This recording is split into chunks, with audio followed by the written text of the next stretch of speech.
Good evening, and welcome to Footnotes in Folly. I am Professor Reginald St. John Pemberton, and tonight we take up the second play of Shakespeare's great Wars of the Roses cycle, the second part of King Henry VI. We give you the whole of it, complete and unabridged, in clear modern English. The plain rendering and the asides are my own. This is part 1. The boy King Henry is grown to a gentle, pious, hopelessly weak young man, and at the play's start his new French bride, Margaret of Anjou, is brought home to England bought, it turns out, to ruinous price, for to win her the realm has given away whole provinces of France. No sooner is she crowned than the great lords fall to snarling over the one honest man among them, Humphrey, Duke of Gloucester, the king's good uncle and lord protector. Gloucester's own wife, the proud Duchess Eleanor, dreams of seeing her husband king and herself queen, and lets herself be drawn into witchcraft and conjuring to learn the future, a folly that will ruin them both. And out at St. Albans, amid a day's hawking, a sham miracle is laid bare and the quarrels of the court flare into the open. Let us begin. Trumpets sound then hotways. The King, Gloucester, Salisbury, Warwick, and Cardinal Beaufort enter on one side. The Queen, Suffolk, York, Somerset, and Buckingham enter on the other.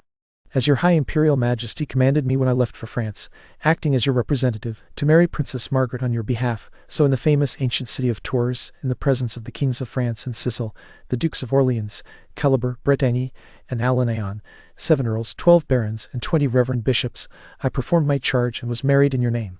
Now, humbly on my knee, before England and her noble peers, I give up my title and the Queen into your most gracious hands, which are the true substance of the great shadow I represented, the happiest gift any marquis ever gave, the fairest queen any king ever received. Suffolk, rise. Welcome, Queen Margaret. I can show no kinder sign of love than this loving kiss. O Lord, who gives me life, give me a heart full of thankfulness. For you have given me, in this beautiful face, a world of earthly blessings for my soul, if mutual love joins our thoughts together. Great King of England and my gracious Lord, my mind has spoken with you constantly, by day, by night, awake, and in my dreams, in courtly company and at my prayers.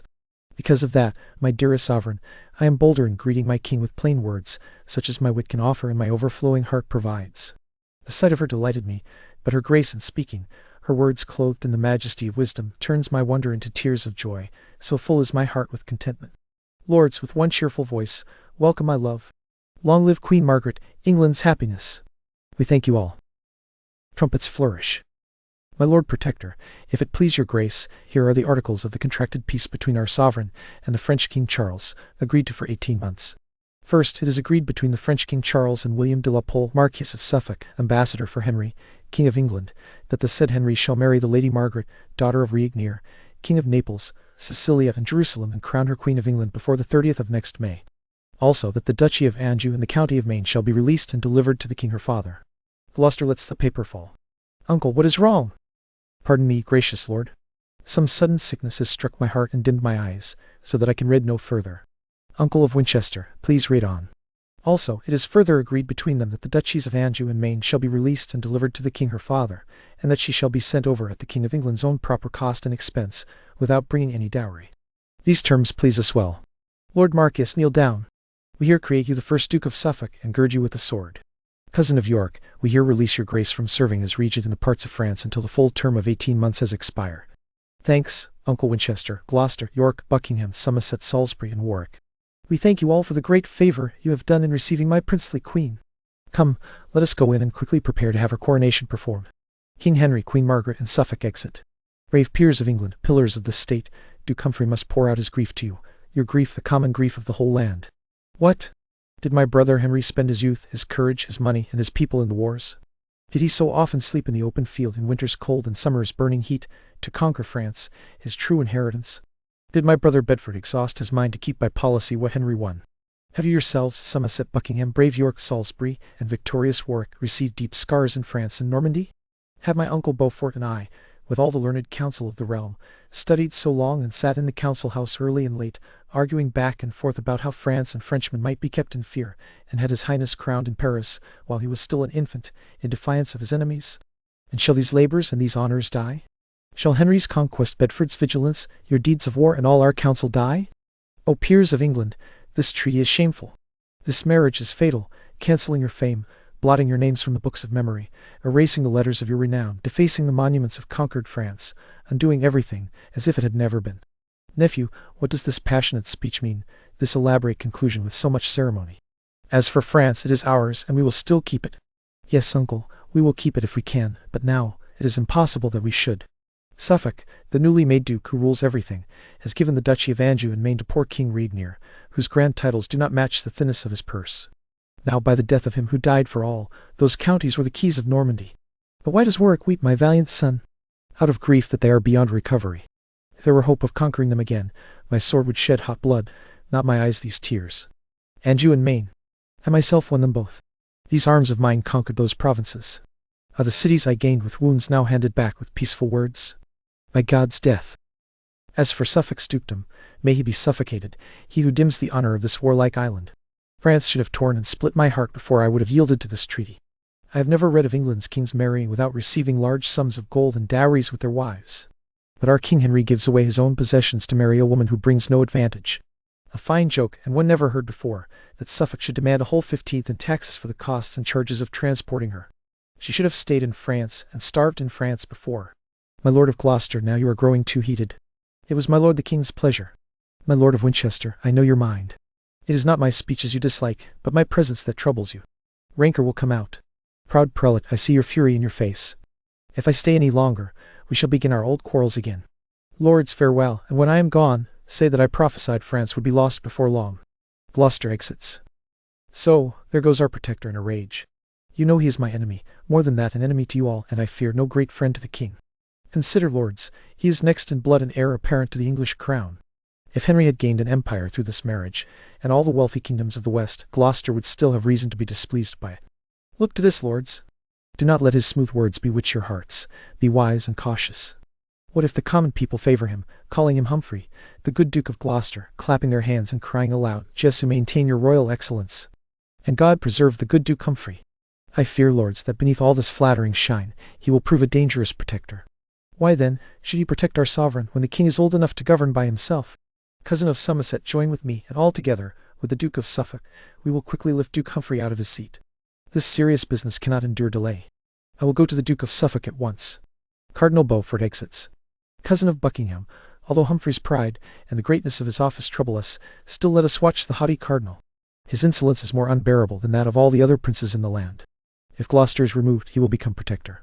Either you or I, Somerset, will be protector in spite of Duke Humphrey or the cardinal. Buckingham and Somerset exit. Pride went before, ambition follows after him.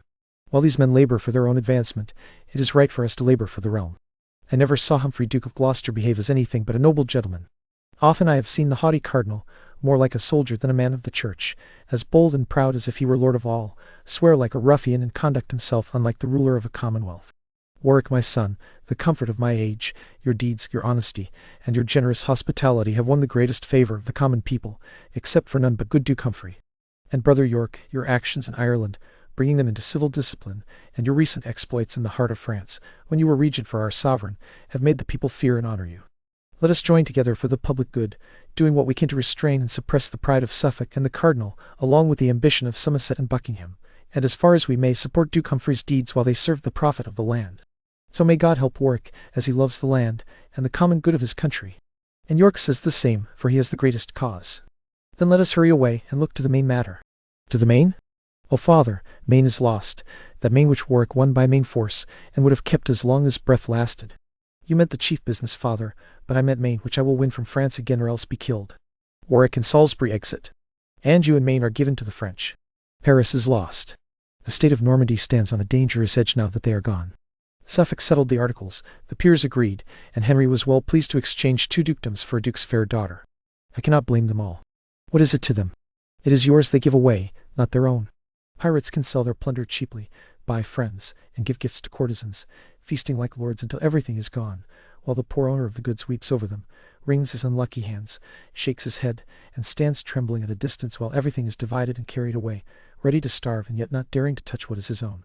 So York must sit and fret and bite his tongue while his own lands are bargained for and sold. It seems to me that the realms of England, France, and Ireland are tied to my flesh and blood just as the fatal brand Althea burned was tied to the heart of the Prince of Caledon. Anjou and Maine both given to the French. Cold news for me, for I had hope of France, just as I have hope of fertile England's soil. A day will come when York shall claim his own. Therefore I will take the Nevilles' side and make a show of love toward proud Duke Humphrey, and when I see my advantage, I will claim the crown, for that is the golden mark I aim to hit. Proud Lancaster shall not usurp my right, nor hold the sceptre in his childish fist, nor wear the diadem upon his head, whose church-like temperament is not fit for a crown. Then, York, be quiet a while until the time is right. Watch and stay awake while others sleep, to look into the secrets of the state, until Henry, overwhelmed with the joys of love with his new bride, England's dearly bought queen, and Humphrey with the peers have fallen into quarrels. Then I will raise high the milk-white rose, whose sweet smell shall perfume the air, and in my banner bear the arms of York, to grapple with the house of Lancaster. By force upon force, I will make him yield the crown, whose bookish rule has pulled fair England down. York exits. Duke Humphrey of Gloucester enters with his wife Eleanor. Why is my lord so downcast, like overripe grain bending its head beneath Ceres' heavy abundance? Why does the great Duke Humphrey frown, as if angry at the favours of the world? Why are your eyes fixed on the gloomy earth, staring at something that seems to darken your sight? What do you see there? King Henry's crown set with all the honours of the world? If so, keep looking, and bow your face to the ground until that same crown circles your head. Stretch out your hand, reach for that glorious gold. What is your arm too short? I will lengthen it with mine, and when we have lifted it up together, we will lift our heads together toward heaven, and never again lower our eyes so far as to grant one glance to the ground. Oh, Nell, sweet Nell, if you love your husband, drive away the disease of ambitious thoughts. May the hour when I imagine any evil against my king and nephew, virtuous Henry, be the last breath I take in this mortal world. My troubled dreams tonight have made me sad. What did my lord dream? Tell me, and I will repay it with the sweet telling of my morning dream. I thought the staff, the badge of my office at court, was broken in two. By whom, I have forgotten, but I think it was by the cardinal. And on the pieces of the broken wand were placed the heads of Edmund, Duke of Somerset, and William de la Pole, 1st Duke of Suffolk. That was my dream. What it means God knows. Nonsense. That meant only that whoever breaks a stick from Gloucester's grove will lose his head for his presumption.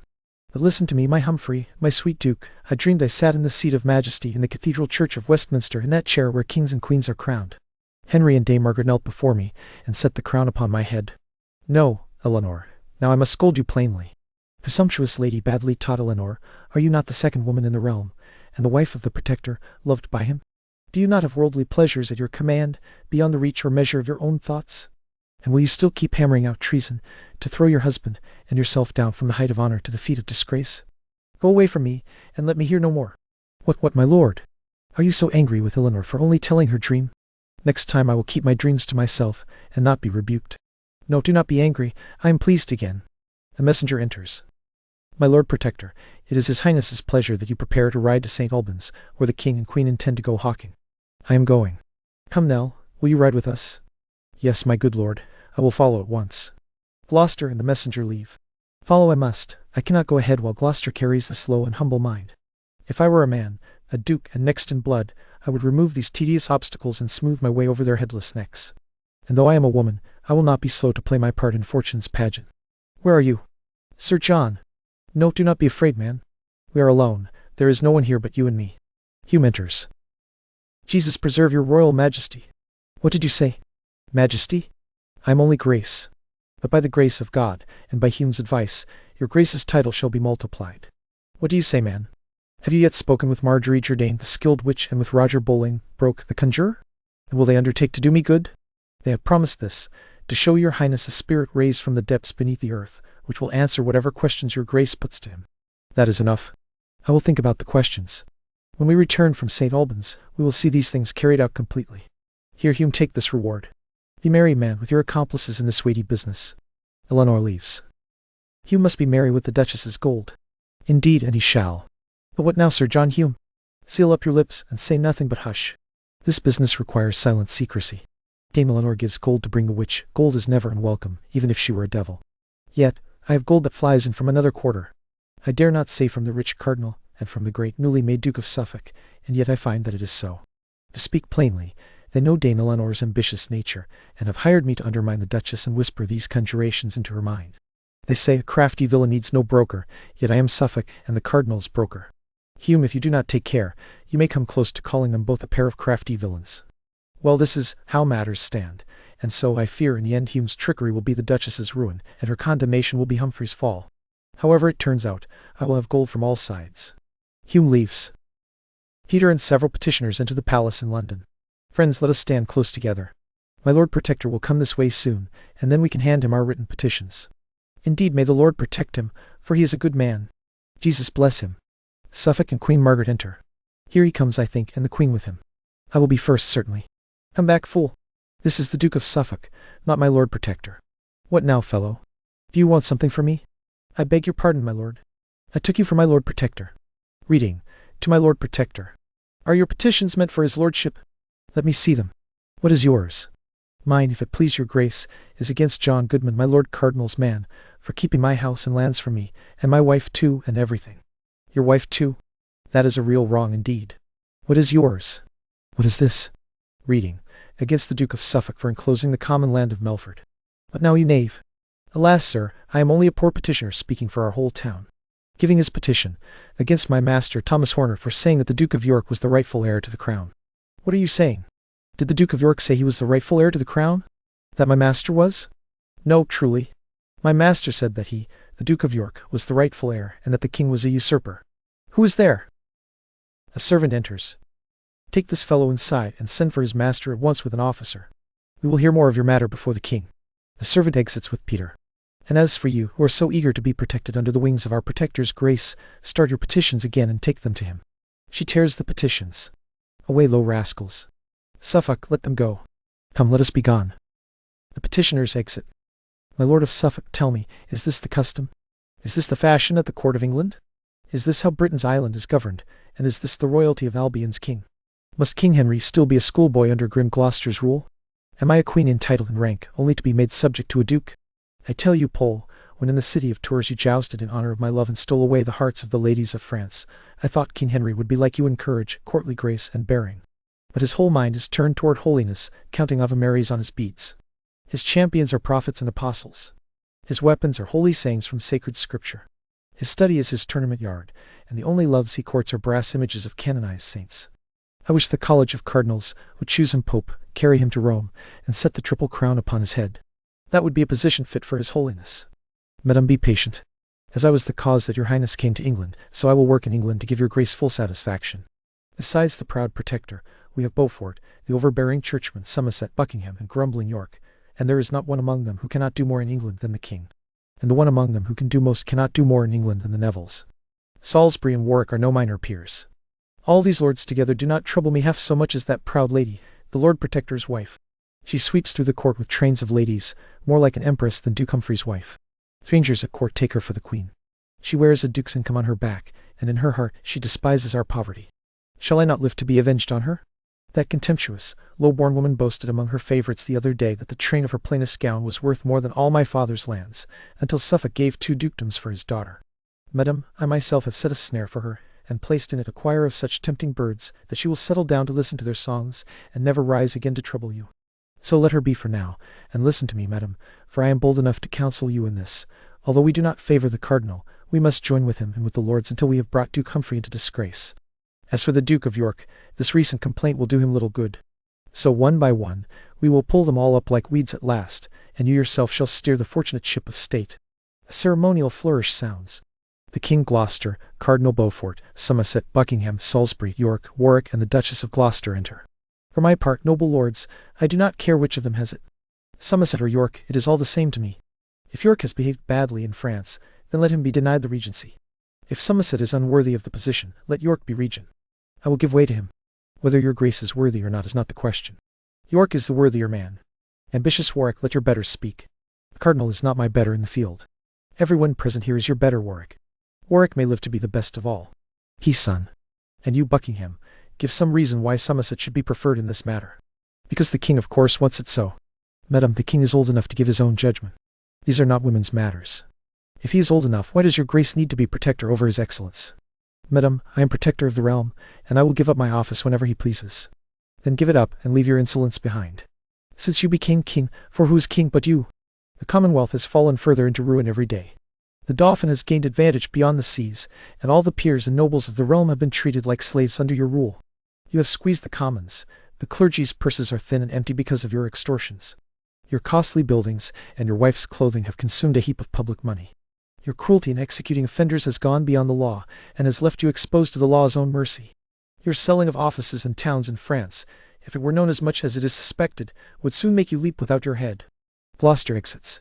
The Queen drops her fan. Give me my fan. What favour, can you not do it? She strikes the Duchess on the ear. I beg your pardon, madam. Was it you? Was it I? Yes, it was I, proud Frenchwoman. If I could get my nails near your pretty face, I would mark my 10 commandments across it. Sweet aunt, be quiet. It was against her will. Against her will? Good king, watch out for it in time. She will snare you and toss you about like a baby.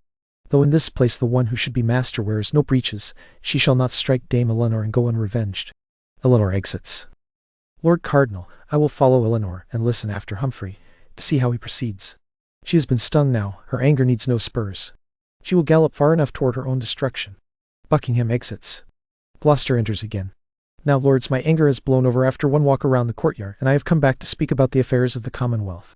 As for your spiteful, false accusations, prove them, and I will stand open to the law. But may God deal with my soul in mercy as truly as I love my king and country and duty. Now to the matter we have in hand. I say, my sovereign, York is the most suitable man to be your regent in the realm of France. Before we make the choice, allow me to give a reason, and not a weak one, why York is the most unsuitable man of all. I will tell you, Suffolk, why I am unsuitable. First, because I cannot flatter your pride. Next, if I am appointed to the place, my lord of Somerset will keep me here without discharge, money, or equipment until France is won into the Dauphin's hands.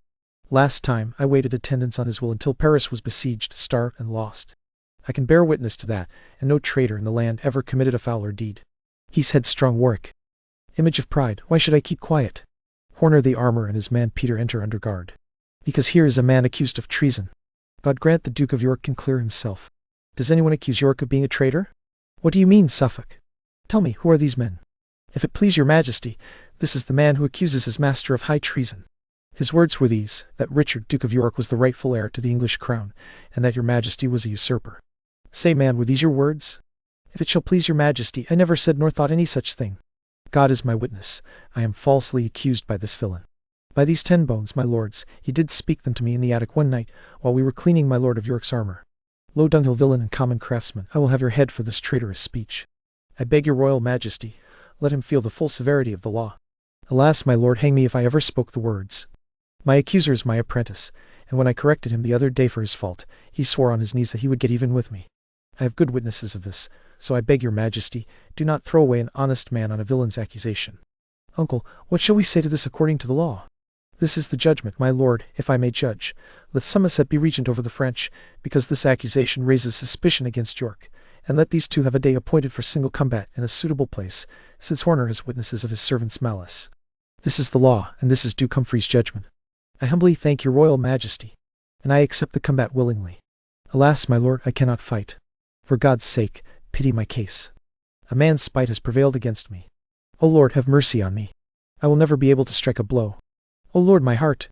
Sirrah, you must either fight or else be hanged.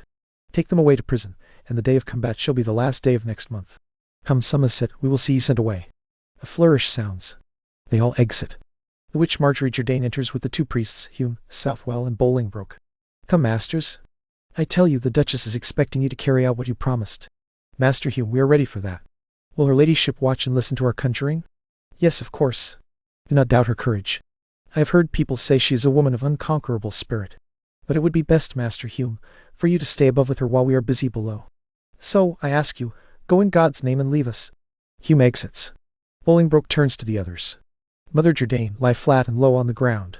John Southwell, you read, and let us begin our work. The Duchess appears above, with Hume following. Well done, masters, and welcome to you all. Get to this business, the sooner the better. Patience, good lady. Wizards know the proper hour. Deep night, dark night, the stillest part of night, the hour when Troy was set on fire, the hour when screech owls cry and chained dogs howl, when spirits walk and ghosts break open their graves. That is the time that best suits the work we have in hand. Madam, sit down and do not be afraid. Whoever we raise, we will hold secure within a holy circle. They perform the necessary ceremonies and draw the circle. Bolingbroke or Southwell rids the conjuration. It thunders and flashes with terrible lightning. Then the spirit rises. I am here. Asnath, by the eternal God, whose name and power make you tremble, answer what I ask. Until you speak, you shall not leave this place. Ask what you will. Would that I had already spoken and been done. First about the king, what will become of him?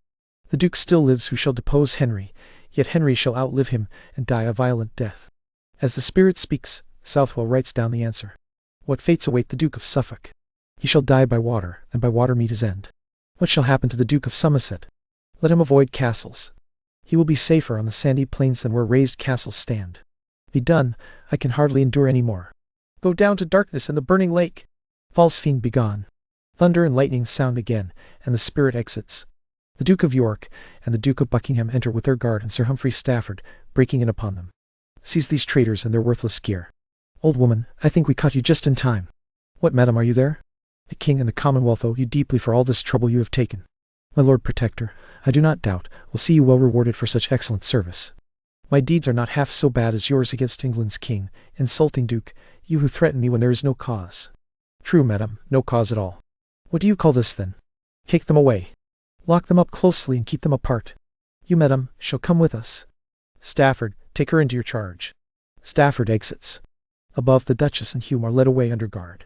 We will make sure all your trinkets here are accounted for. All of you away. The guards exit with Jourdain, Southwell, Bolingbroke, and the rest. Lord Buckingham, I think you watched her well. A pretty plot and well chosen to build on. Now, my lord, let us see the devil's writing. What have we here? The Duke still lives who shall depose Henry, yet Henry shall outlive him and die a violent death. Why, this is just like the oracle that could mean either side will conquer. Well, on to the rest. Tell me what fate awaits the Duke of Suffolk. By water shall he die and meet his end. What shall happen to the Duke of Somerset? Let him avoid castles. He will be safer on the sandy plains than where raised castles stand. Come, come, my lords, these prophecies are hard to obtain and hard to understand.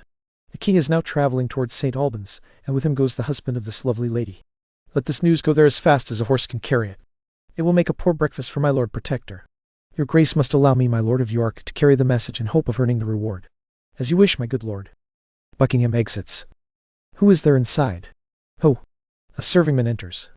Invite my lords of Salisbury and Warwick to dine with me tomorrow night. Go. They all exit. At St. Albans, the king, queen, Gloucester, cardinal, and Suffolk enter with falconers calling out during the hunt. Believe me, lords, I have not seen better sport in 7 years than flying the hawks at the brook today. Still, with your permission, the wind was very high, and the odds were 10 to 1 that old Joan would not have flown out. But, my lord, what a fine turn your falcon made, and how high she flew above the rest. See how God works in all his creatures. Yes, both people and birds are eager to climb high. No wonder, if it please your majesty, that my Lord Protector's hawks soar so well. They know their master loves to be high above others, and that his thoughts rise higher than his falcon's flight. My lord, only a low and base mind climbs no higher than a bird can fly. I thought as much. He would be above the clouds. Yes, my lord cardinal, and what do you think of that? Would it not be good if your grace could fly to heaven? The treasury of everlasting joy. Your heaven is on earth.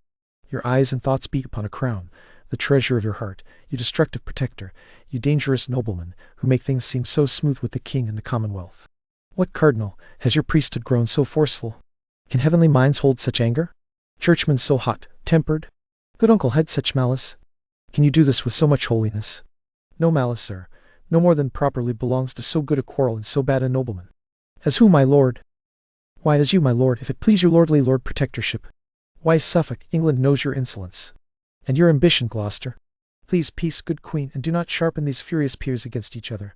Blessed are the peacemakers on earth. Let me be blessed for the peace I make against this proud protector with my sword. Gloucester speaks aside to Cardinal. Faith, holy uncle, I wish it had come to that. Cardinal answers aside to Gloucester. Indeed, when you dare. Gloucester speaks aside to Cardinal. Do not gather a faction of supporters for this. Answer your insult in your own person. Cardinal speaks aside to Gloucester. Yes, in a place where you will not dare show your face. If you do dare, this evening on the east side of the grove. What is happening, my lords? Believe me, cousin Gloucester, if your man had not flushed the bird so suddenly, we would have had more sport. Cardinal speaks aside to Gloucester. Come with your two-handed sword. True, uncle. Gloucester speaks aside to Cardinal. Are you certain? The east side of the grove? Cardinal speaks aside to Gloucester. I am with you. Why, what now, Uncle Gloucester? We are talking of hawking, nothing else, my lord. Gloucester speaks aside to Cardinal. Now, by God's mother, priest, I will shave your crown for this, or all my skill with weapons will fail me. Cardinal speaks aside to Gloucester. Physician, heal yourself. Protector, see to it well, protect yourself. The winds grow high, and so do your tempers, lords. How painful this music is to my heart. When such strings clash, what hope is there for harmony? I pray you, my lords, let me settle this quarrel. A townsman of St. Albans enters, crying out that there has been a miracle. What does this noise mean? Fellow, what miracle are you proclaiming? A miracle! A miracle!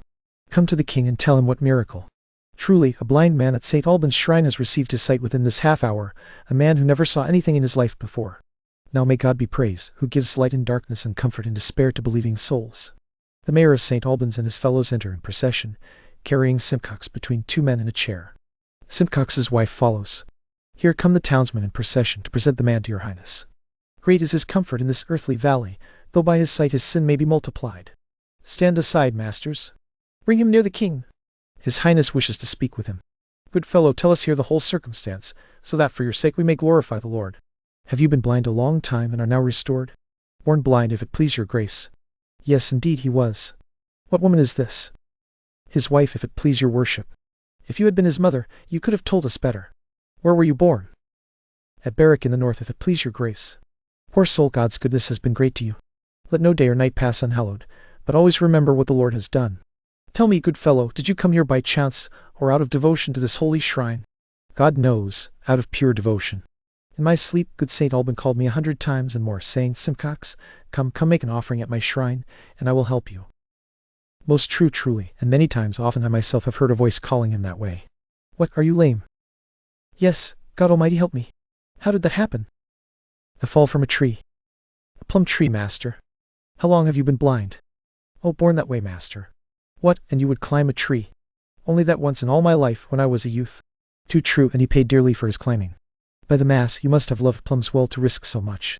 Alas, good master, my wife wanted some damsons and made me climb in danger of my life. A clever rogue. Yeah, I will not save you. Let me see your eyes. Blink now. Now open them. In my opinion, you still do not see well. Yes, master, clear as day, I thank God and St. Alban. Do you say so? What color is this cloak? Red, master, red as blood. Why, that is well said. What color is my gown? Black, truly coal black as jet. Why then, you know what color jet is. And yet, I think he has never seen jet. But cloaks and gowns before this day, many of them. Never before this day in all his life. Tell me, sirrah, what is my name? Alas, master, I do not know. What is his name? I do not know. Nor his. No, indeed, master. What is your own name? Sanders Simpcox, if it please you, master. Then Sander, sit there, the greatest liar in Christendom. If you had been born blind, you might just as well have known all our names as named the different colors we are wearing. Sight can distinguish colors, but to name them all suddenly is impossible. My lord, St. Alban has performed a miracle here, and would you not think his skill great if he could restore this cripple to his legs again? Oh, master, if only you could. Masters of St. Albans, do you not have beetles in your town and things called whips? Yes, my lord, if it please your grace. Then send for one at once. Sirrah, go fetch the beetle here immediately. A townsman exits. Now bring me a stool here right away. Now, sirrah, if you mean to save yourself from whipping, leap over this stool and run away. Alas, master, I am not able to stand alone. You are trying to torture me for nothing. A beetle enters with whips. Well, sir, we must make you find your legs. Sirrah beetle, whip him until he leaps over that stool. I will, my lord. Come on, sirrah, off with your doublet quickly. Alas, master, what shall I do? I am not able to stand.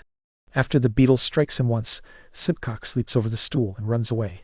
The others follow him, crying that there has been a miracle. Oh God, do you see this and endure it so long? It made me laugh to see the villain run. Follow the rogue and take this drab away. Alas, sir, we did it from pure need. Let them be whipped through every market town until they come to Berwick, where they came from. Wife beetle mayor and the others exit. Duke Humphrey has done a miracle today. True, he made the lame leap and fly away. But you have done more miracles than I. You have made whole towns fly in a single day, my lord. Buckingham enters. What news from our cousin Buckingham? News that makes my heart tremble to reveal. A group of wicked people, bent on evil, acting under the protection and alliance of Lady Eleanor, the Protector's wife, who is the ringleader and head of this whole company, have plotted dangerously against your state. They have dealt with witches and conjurers, whom we caught in the act, raising wicked spirits from under the ground and asking about King Henry's life and death, and about others of your highness's privy council, as your grace shall learn more fully. Cardinal speaks aside to Gloucester. And so, my lord protector, by this means your lady is still being brought to London. This news, I think, has blunted your weapon's edge. It seems likely, my lord, that you will not keep your appointment. Ambitious churchman, stop tormenting my heart. Sorrow and grief have conquered all my strength, and conquered as I am, I yield to you, or even to the lowest groom. O God, what mischiefs wicked people work, bringing confusion down upon their own heads. Gloucester, see here the stain upon your nest, and you had best make sure you yourself are faultless. Madam, for myself, I appeal to heaven to know how I have loved my king and the Commonwealth. As for my wife, I do not know how the matter stands. I am sorry to hear what I have heard. She is noble, but if she has forgotten honor and virtue, and has dealt with people who, like pitch, defile nobility, I banish her from my bed and company, and give her as prey to law and shame, since she has dishonored Gloucester's honest name. Well, for tonight we will rest here. Tomorrow we will return toward London, to examine this business thoroughly, call these foul offenders to answer, and weigh the cause in justice's even scales, whose balance stands firm and whose rightful cause prevails. A flourish sounds. They all exit. And there we pause, with the court already a nest of vipers. A foreign queen has been bought with English land, the honest protector is hated by every ambitious lord around him, and his own wife has handed his enemies the rope to hang him, dabbling in spirits to spy out a crown that was never hers to want. The good Duke Humphrey still stands for now, but the ground is being cut from under him on every side. Next time, in part 2, a duke unfolds his secret claim to the throne, a duchess does penance in the open street, and the long knives come out for good Duke Humphrey. Mind the footnotes, and beware the folly.